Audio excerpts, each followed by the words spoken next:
I grip my water glass tighter, knuckles whitening as Marissa's words hang in the air between us. "So next week I'll be moving into your place," she says with a casual smile, as if announcing she's switching to almond milk or taking up jogging. "Just until I figure things out." The champagne pops open beside me, my father beaming as he pours the bubbling liquid into crystal flutes I've never seen before. My mother's china, the set she saves for Thanksgiving and Christmas, gleams under the chandelier light. The table arrangement should have been my first clue something was happening. Marissa seated at the head of the table, the formal settings, the champagne chilling. This isn't Sunday dinner. It's an ambush. "I've already started packing," Marissa continues, accepting a flute from Dad with a gracious nod. "It shouldn't take more than a day to get everything moved in." My parents exchange pleased glances across the table, nodding along as if this is the most reasonable plan in the world, as if my consent is merely a formality, already given. "To new beginnings," my father says, raising his glass. Everyone lifts theirs in response. Everyone except me. The garage boxes make sense now. 3 days ago, I'd found them stacked against the wall. Oversized plastic tubs labeled Marissa's winter clothes and Marissa's books. When I texted her about them, she'd brushed it off. "Just temporary storage," she said, just until she found more space in her apartment. I should have known. Just like I should have known what it meant when I confronted my parents about paying Marissa's rent for the 3rd time this year.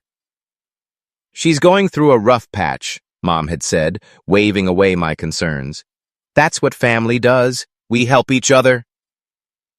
I hear my mother's voice from last week, the phone call I wasn't supposed to overhear while waiting in her kitchen. "Eden is so lonely in that big house," she told Aunt Sarah. "She needs her sister's company. It's perfect timing, really." Perfect timing. As if my life exists solely to accommodate Marissa's latest crisis. I set my water glass down carefully, reaching for my purse on the floor beside me. The trembling in my hands has nothing to do with nervousness and everything to do with fury. "Why do you look so serious?" Marissa laughs, her eyes darting briefly to our parents. "This is good news for both of us. You get company, and I get to save on rent for a while." My fingers close around the manila envelope I'd brought, the one I'd almost left in the car, thinking tonight wasn't the right time. But there is no right time with my family. There is only their time, their plans, their expectations. The tremor in my hands steadies as I place the envelope on the table. "Actually," I say, my voice calmer than I feel, "I have news too." My parents' expressions shift instantly. My mother's smile falters, eyes narrowing slightly. My father lowers his champagne glass, forehead creasing with concern. The change is subtle, but unmistakable. The united front forming against the daughter who isn't following the script. "What kind of news?" My mother's tone carries a warning. "Don't ruin this. Don't be difficult." I feel the weight of the familiar labels hovering in the air. Selfish, difficult, uncaring. The stakes of defiance are clear. Disagree and become the family villain. Again. Looking at their expectant faces, I realize this pattern has defined my entire life. Marissa takes. I give. My parents enforce the transaction. The roles never change. The lines never shift. Until now. I place the manila envelope in the center of the table, my fingers lingering on the edge. The room falls silent, my family's anticipation hanging heavy in the air. "What's that?" My mother's voice carries a hint of irritation, as if my interruption is derailing an already settled plan. "This," I say, carefully withdrawing the papers inside, "is the sale agreement for my house. I sold it last week. I have 30 days left before I move." The silence that follows is absolute. Marissa's champagne glass slips from her fingers, shattering against the hardwood floor. No one moves to clean it up. My father's mouth opens and closes like a fish suddenly finding itself on dry land. "You what?" Marissa finally whispers. I flip through my phone, pulling up the Pinterest board I discovered this morning. Interesting timing, isn't it? While you were planning to move in, Mom and Aunt Sarah were already designing your future bedroom in my house.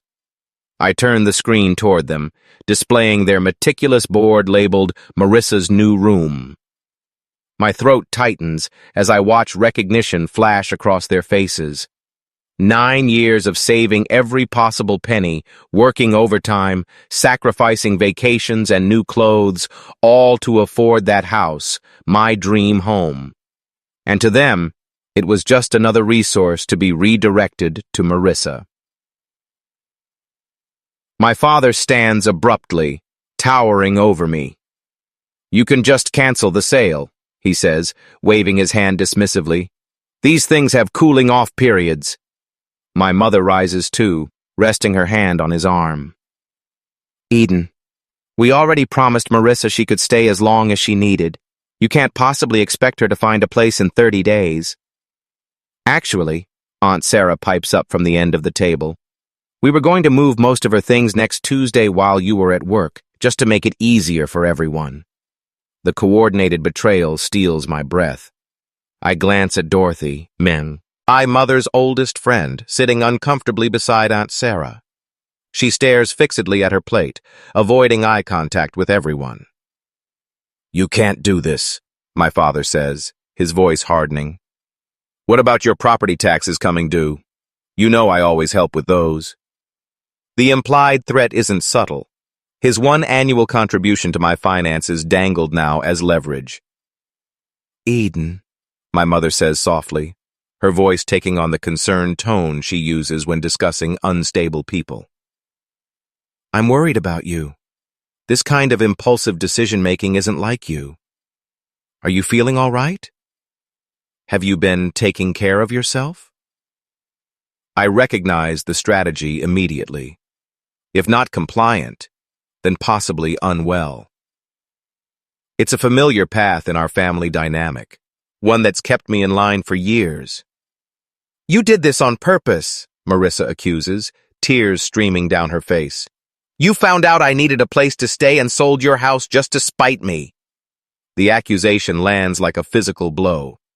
This is how it always goes. My boundaries recast as cruelty, my self-preservation painted as selfishness. For a moment, I consider explaining the truth. The catastrophic roof replacement that drained my savings. The water line break. The heating system failure. The mounting financial pressure that made selling not just advisable but necessary. But what would be the point? They've already cast me as the villain in this family drama. Why give them more ammunition? I made this decision for my own reasons, I say instead, keeping my voice steady, and it's final. So, you're just going to leave your sister homeless? My mother's voice rises. After everything we've done for you? The familiar weight of guilt settles on my shoulders. Everything they've done for me, the invisible ledger of family obligation that only ever seems to accumulate in one direction. Marissa isn't homeless, I point out. She has an apartment, and if that doesn't work, she has your spare bedroom. That's not the point, my father interjects. Family helps family, period. The unspoken remainder of that sentence hangs in the air, and you're not being family. I think, I say carefully, gathering the sale papers back into the envelope, that we have different definitions of help. Under the table, I feel a gentle squeeze on my hand. Dorothy, still avoiding eye contact with everyone else, whispers so quietly I almost miss it. Good for you. It's a small validation, but in this moment, it feels monumental. One person in this room doesn't see me as selfish or cruel for protecting myself. As I sit there with my family's accusations hanging in the air, I wonder whether I should explain the financial struggles that forced me to sell my beloved home, or simply hold firm without justifying my decision. Would sharing my vulnerability help them understand, or just give them new ammunition to use against me? The first call comes Tuesday morning while I'm fixing my coffee. Aunt Sarah's name flashes on my phone screen, unusual for a weekday before 9. "Eden, honey, I just talked to your mother." Her voice carries that particular tone, the one reserved for funerals and family scandals. "Is it true you sold your house just to keep Marissa from staying with you?" My coffee sloshes over the rim of my mug, scalding my fingers. "What?" "Marissa called me in tears last night, said you sold your beautiful home out of spite, knowing she needed a place to stay." The burning on my hand fades as a different heat rises in my chest. That's not what happened. "Your sister will be homeless, Eden. I never thought you could be so cruel." The calls continue all day. Uncle Robert, cousin Jennifer, even my father's golf buddy Chuck, whose connection to this situation escapes me entirely. Each conversation follows the same script.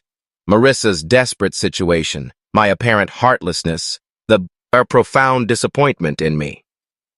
While preparing dinner, I make the mistake of checking Facebook. Marissa's latest post appears at the top of my feed. The hardest lesson in life is learning who truly has your back when times get tough. Family should be forever, not just when it's convenient. 27 sympathetic comments follow, including one from Mom. "We're here for you, sweetheart. Always." The knife in my hand chops carrots with increasing force. The final blow comes Thursday, when my colleague Lisa stops by my desk, her expression pinched with concern. "I ran into your sister at Starbucks this morning," she says, lowering her voice. "She told me about the house situation. If you need help finding her temporary housing, my church has a program." The carrot pieces on my cutting board splinter under the blade.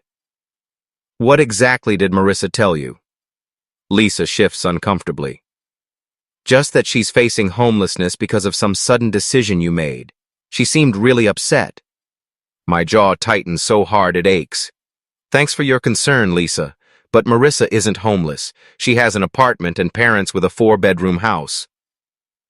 After Lisa leaves, I lock myself in the bathroom stall, hands trembling as I text my sister.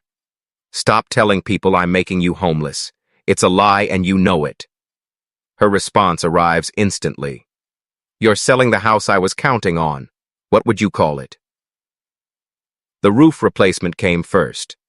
$11,000 I hadn't budgeted for when the March storms revealed leaks in 3 different rooms. I emptied my vacation fund and took a small loan, telling myself it was a one-time emergency. Then the water line broke in April. $8,200 for emergency repairs and landscape restoration. I canceled plans to visit my college roommate in Arizona, picked up weekend marketing work for a local realtor, and ate ramen for dinner more nights than I care to admit. The heating system failure in June was the final blow. $5,000 I simply didn't have. Each night after work, I'd sit at my kitchen table, surrounded by spreadsheets and bank statements, calculating and recalculating figures that refused to balance. The crying started around then. Silent tears that came only after midnight, when I was certain no neighbors walking dogs might glance through my windows and see the truth that the woman they waved to each morning, the one who always appeared composed and capable, was falling apart behind closed doors. My reflection in the bathroom mirror each morning reveals the cost. Dark hollows beneath my eyes that concealer can't quite hide, collarbones more pronounced against my blouses. When my pants began slipping at the waist, I punched new holes in my belt rather than buy smaller sizes. Temporary situation. Temporary solution.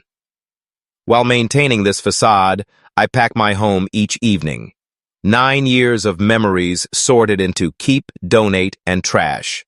Books that once lined entire walls now fill boxes stacked in corners.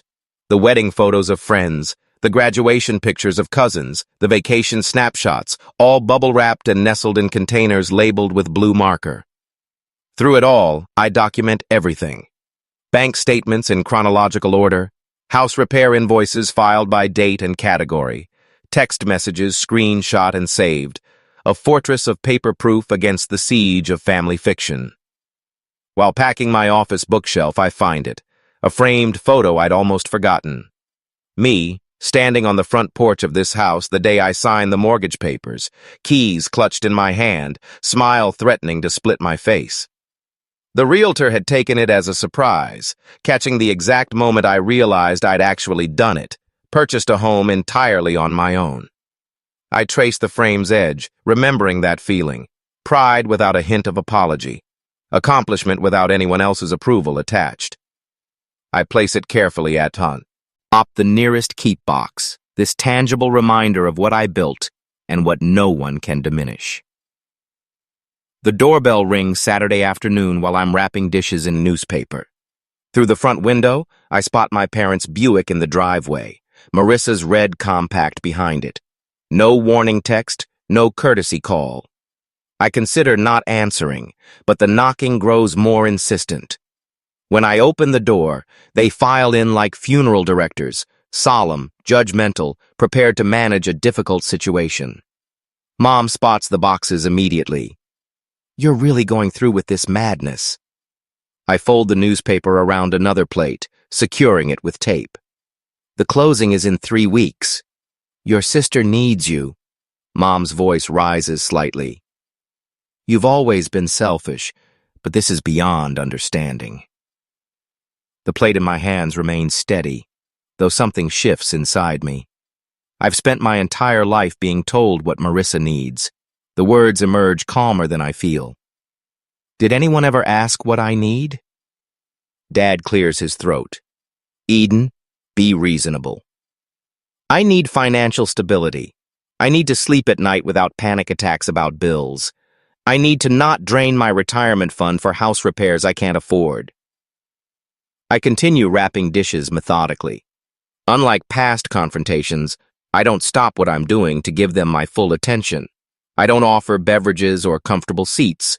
I continue my work while they stand awkwardly in my half-packed kitchen.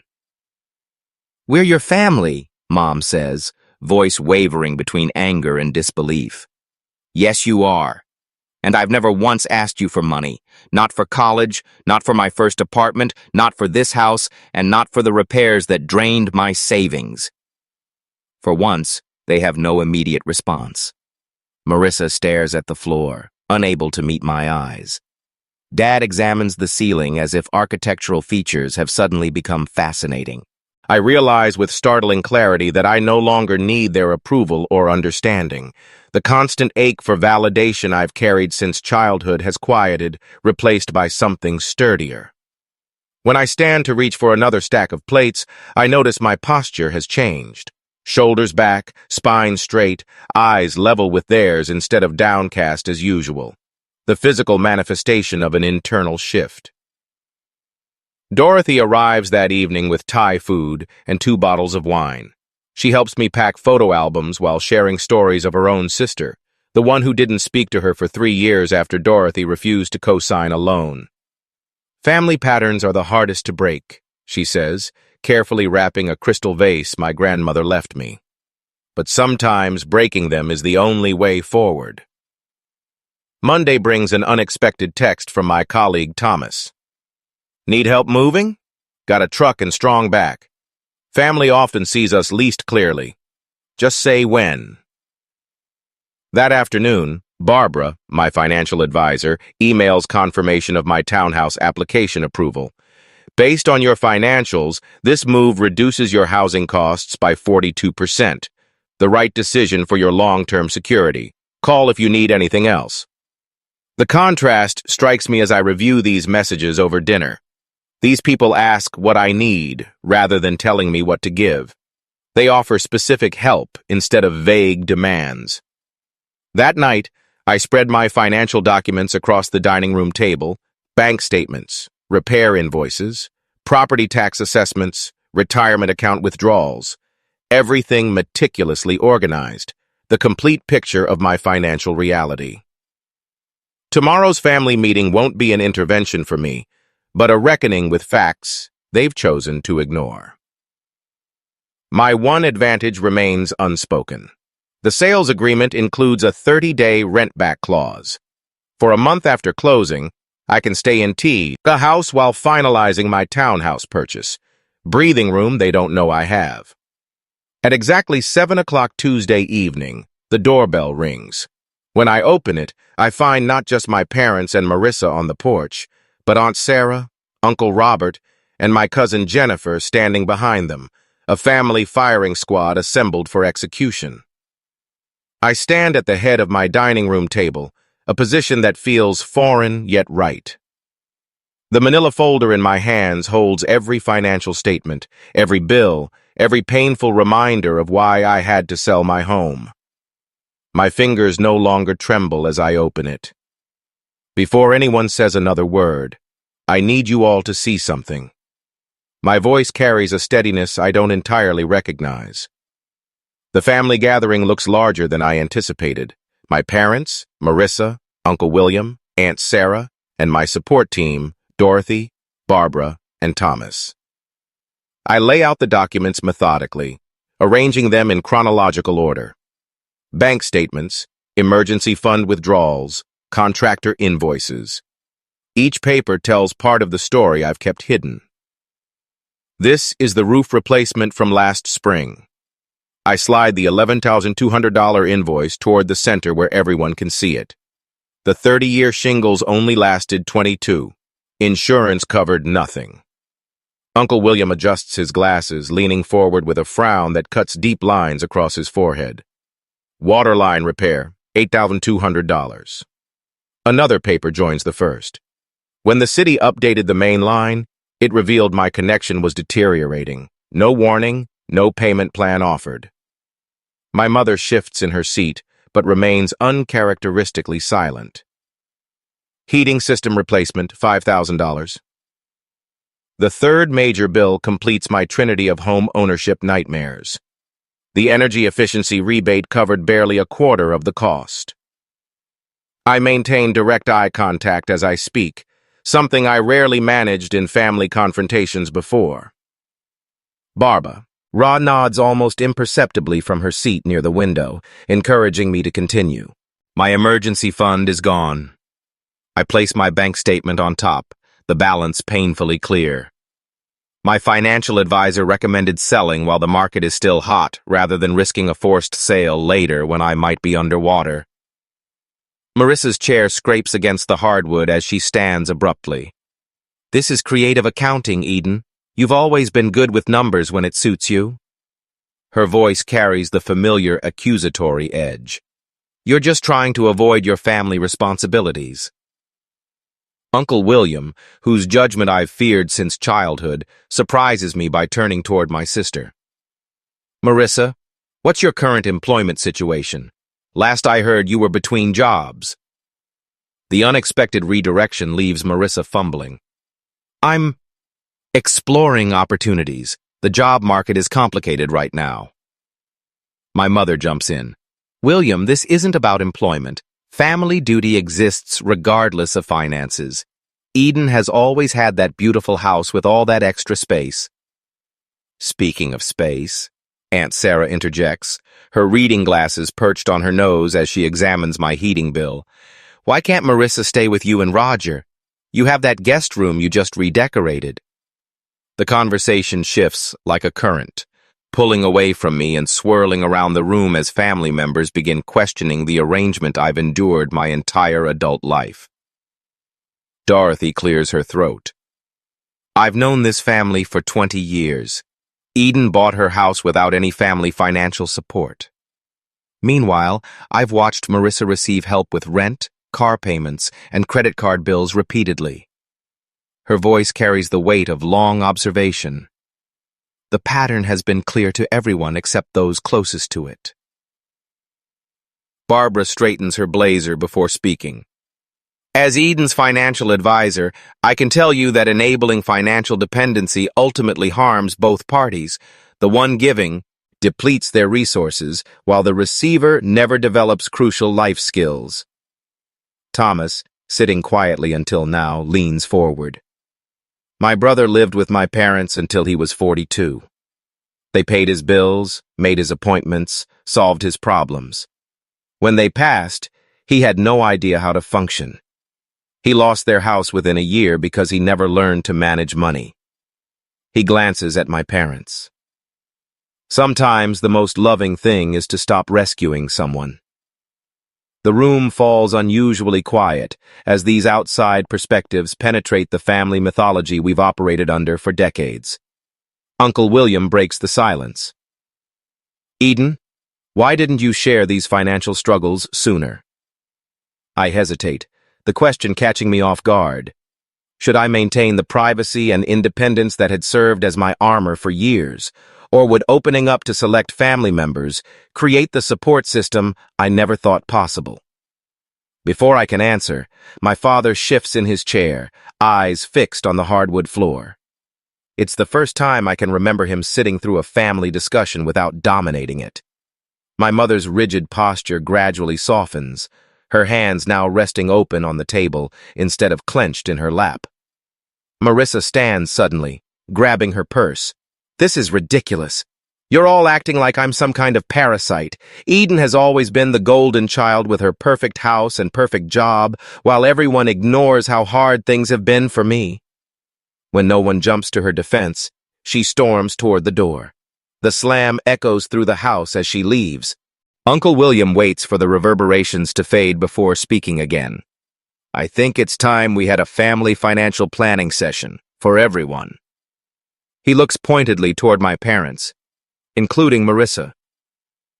My mother's eyes glisten with unshed tears, but for once, they're not being weaponized against me. My father reaches for her hand across the table, his face unreadable, but his silence speaking volumes. For the first time in a family confrontation, I'm not the one left feeling like I've done something wrong. I arrange the last of my kitchen glasses into a box, wrapping each one in newspaper with methodical precision. My final week into my 30-day countdown, and the house already feels hollow, memories peeling away with each item packed. The doorbell rings. I check my watch. Right on time. My parents are nothing if not punctual when they have an agenda. I open the door to find not just my parents but Marissa too, standing on my porch like a united front. My mother clutches her purse with white knuckles. My father's smile appears rehearsed. Eden, honey, my mother says, stepping inside without waiting for an invitation. We've been talking, and we think we found the perfect solution. A compromise, my father adds, his voice carrying that false cheerfulness he reserves for difficult conversations. Marissa follows them in, her eyes darting around my half-packed living room before settling on me with a practiced look of gratitude. I really appreciate you hearing us out. They arrange themselves on my couch, the only piece of furniture not yet wrapped in moving blankets, while I remain standing. The power dynamic isn't lost on me. We know selling the house is your decision, my mother begins, punctuating her words with a nervous laugh. But instead of Marissa moving in with you, what if you helped her get her own place? My father nods enthusiastically, while carefully avoiding any mention of actual numbers, just a loan to get her started. With your success, it would hardly affect you. Unlike me, Marissa interjects, her voice soft and rehearsed. Some people just have bad luck, you know? The implication hangs heavy in the air between us. You're successful. She's struggling. You owe her this.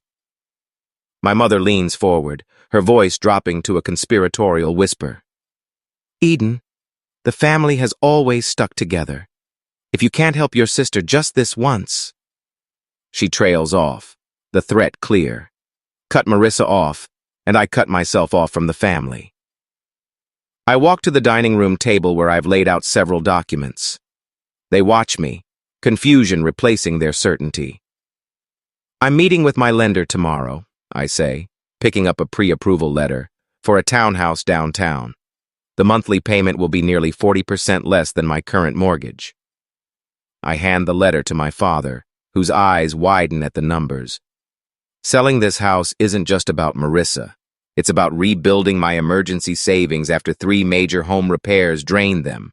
It's about reducing my financial stress. I take a deep breath. It's about finally prioritizing my financial health. My mother starts to speak, but I hold up my hand. I can't support Marissa financially, I continue, but I can help her support herself. I pull a business card from my pocket and hold it out to Marissa. She stares at it without taking it. Our marketing department has an entry-level position opening next week. The starting salary would cover rent on a one-bedroom apartment. I spoke to HR yesterday, and they'd be willing to interview you. Marissa's mouth opens, then closes. For once, she seems genuinely speechless. This isn't charity, I add. It's an opportunity. Whether you take it is your choice. My father stands abruptly, moving toward the window where bear hooks where family photos once hung. Eden, be reasonable. Marissa needs... No, I interrupt, walking to the coffee table where I've placed a manila folder. This is what being reasonable looks like. I open the folder and pull out a spreadsheet, placing it on the table between us. The itemized list contains every financial gift my parents have given Marissa over the past 5 years. Car payments, rent supplements, credit card bailouts. The total at the bottom, circled in bright red, makes my mother gasp. I compiled this from the conversations you've had in front of me. I suspect the actual total is higher. My father picks up the paper, his forehead creasing as he studies the numbers. This isn't love, I say quietly. It's dependence, and it's hurting both of you. My father opens his mouth to object, then falls silent, his eyes fixed on the spreadsheet. We just wanted to help her, my mother whispers, tears welling in her eyes. The best help is teaching someone to stand on their own, I reply, my voice steady despite the hammering in my chest. You taught me that once, remember? When I wanted to quit college because it was too hard? The memory hangs between us. My father refusing to let me move back home, when calculus overwhelmed me, insisting I find a tutor instead. We're doing you no favors by making life too easy, he'd said then. Strange how principles change when applied to different daughters. The silence stretches, broken only by the sound of packing tape from the box I'd abandoned when they arrived. Finally, my father puts his arm around my mother's shoulders. We should go, he says quietly. They walk to the door, my mother not quite meeting my eyes. Marissa hesitates, looking back at the business card still in my hand. I don't need your charity job, she says, but there's less conviction in her voice than usual. I place the card on the entryway table. It's not charity, it's opportunity.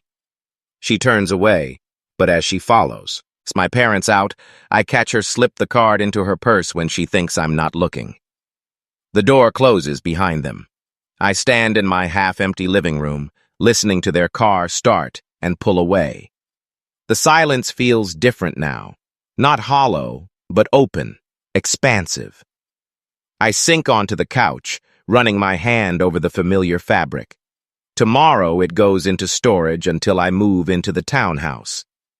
9 years of memories in this house, and now an uncertain future lies ahead. I feel both liberated and isolated, triumphant and alone. The family dinner next month looms in my mind. Will they even still want me there? Has this confrontation permanently altered our relationships? The answering machine light blinks with 3 new messages, probably more relatives calling to weigh in. I ignore it, focusing instead on the business card Marissa took. One small step, perhaps the first of many. I stand in the center of my downtown loft, savoring the space around me. Sunlight streams through the windows, warming the hardwood floors beneath my bare feet. 3 months ago, this place felt foreign, a compromise rather than a choice. Now it feels like the home I never knew I needed. Another box checked off the budget, I tell myself, updating my financial tracking app. My mortgage payment appears in green, a full 30% less than what I paid for the Craftsman. Barbara's weekly check-ins have transformed what was once my greatest source of anxiety into a structured ritual I actually look forward to. The kitchen island holds my newest purchase, a professional-grade camera that would have remained a distant wish in my old financial reality. My first photography class starts tomorrow evening, the course catalog still open on my tablet. I run my fingers over the camera's textured grip, permission to create rather than just survive. My phone buzzes with a reminder, Sunday dinner at my parents'. I feel the familiar tightening in my shoulders, then consciously release it. These dinners have changed, just as I have.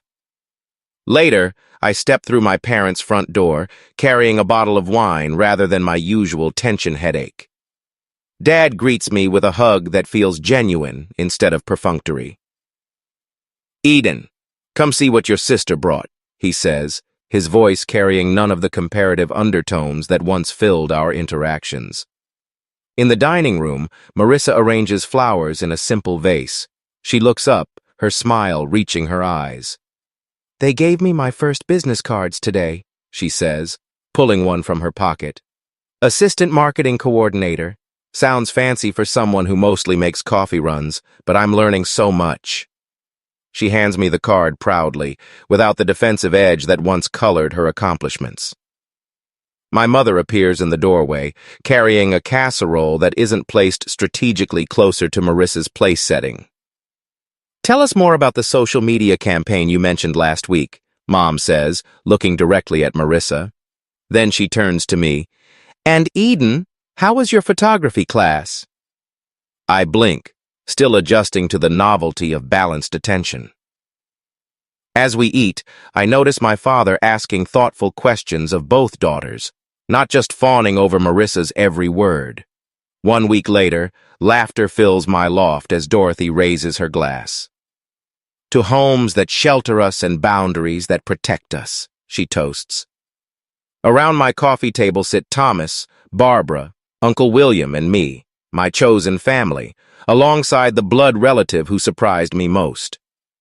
Dorothy presents me with a frame containing 2 photos, me signing my original mortgage papers 9 years ago, and me holding the keys to this townhouse. "2 brave beginnings," she says softly. "2 very different women," I add, recognizing how much I've changed. The following weekend finds Marissa and me at my kitchen table, surrounded by spreadsheets and calculator apps. "So if I put away 15% of each paycheck, I could have first and last month's rent by January," she says, chewing her lip as she runs the numbers again. Our parents sit on my sofa, watching this scene with a mix of pride and regret. "We should have done this years ago," Mom admits quietly. "We thought we were helping, but we were hurting both of you in different ways." Dad nods, his eyes revealing the difficult journey of unlearning decades of enabling behavior. As I watch Marissa calculate her budget with determination I'd never seen before, I wonder about the fine line between helping and enabling those we love. Is it ever possible to find the perfect balance between supporting family and maintaining healthy boundaries? Or must we sometimes allow others to struggle so they can truly grow?